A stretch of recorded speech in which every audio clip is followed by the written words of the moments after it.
हर हर महादेव। जय श्री राम। जय हिंदू राष्ट्र। जय देव सेना। ब्रिजभूषण सैनी, राष्ट्रीय अध्यक्ष देव सेना। मित्रों, आज का विषय है अवैध घुसपैठियों को देश से बाहर निकालें।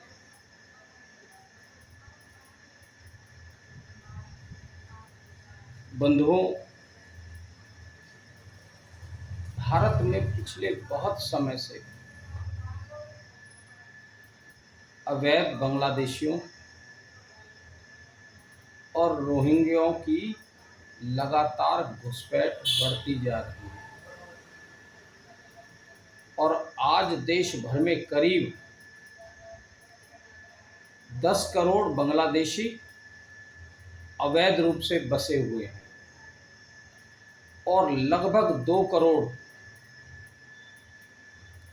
रोहिंग्या इस देश में अवैध रूप से पैठ बनाए हुए हैं, रह रहे हैं।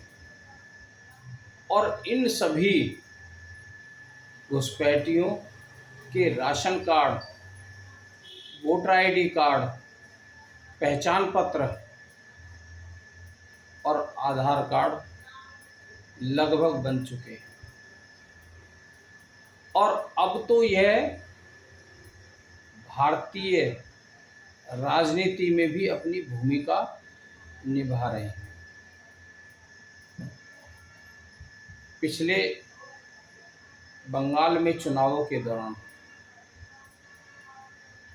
वहाँ बहुत बड़ी संख्या में बांग्लादेशी और रोहिंग्या ने वोट डालने का अपने इस्तेमाल किया, यानी कि वे वहाँ के नागरिक बनकर वोटर बन गए। इसी तरह से दिल्ली में भी रोहिंग्या और बांग्लादेशी वोट डालने का अधिकार हासिल कर चुके हैं। अब मित्रों, बांग्लादेशी और रोहिंग्या किन लोगों को वोट डालेंगे? वो देशभक्तों को कभी वोट नहीं डालेंगे। उन्हें इस भारत की धरती से कोई लगाव नहीं है। वे यहाँ अवैध रूप से रह रहे हैं और यहाँ की संपत्ति को नुकसान पहुँचाने में बिल्कुल भी कोताही नहीं बरतते। पिछले कुछ समय जब देश के विभिन्न राज्यों में दंगे हुए तो बांग्लादेशी और रोहिंग्या भी भारी संख्या में उन दंगों में शामिल हुए।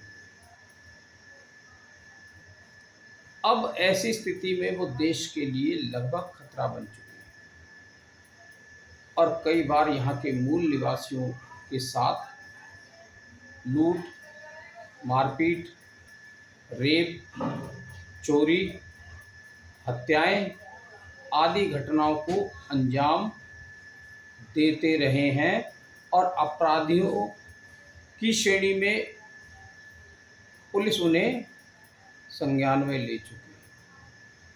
कई बार इन घटनाओं में शामिल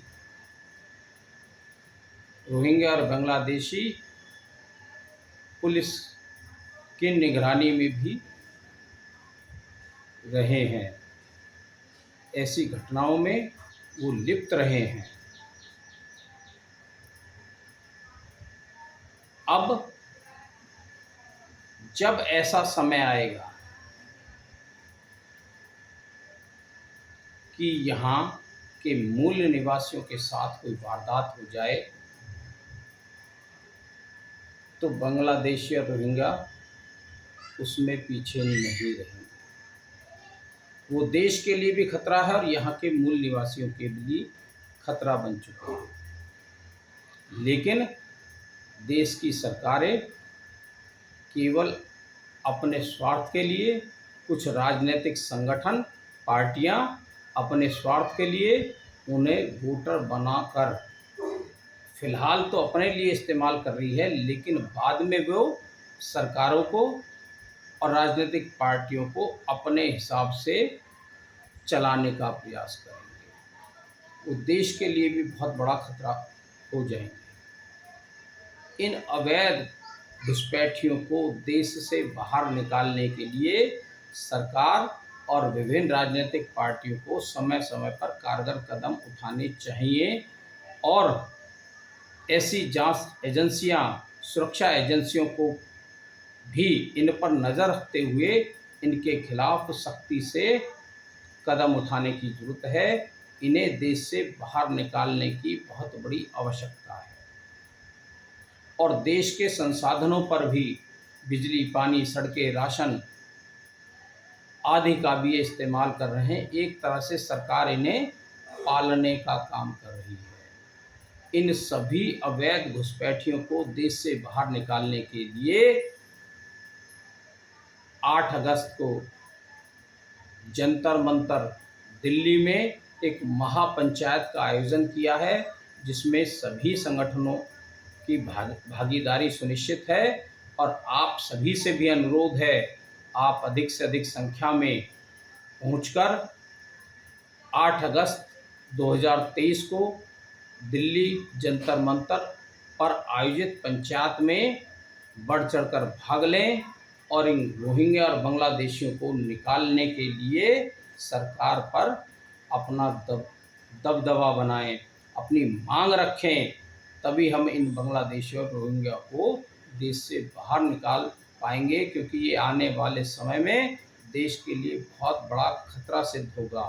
तो मित्रों, आप सभी अपने सहभागी बने इस महापंचायत के और अपना योगदान दें।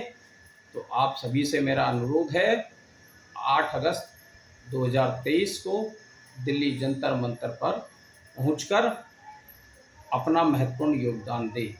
जय श्री राम, जय हिंदू राष्ट्र, जय देव सैनिक, हर हर महादेव।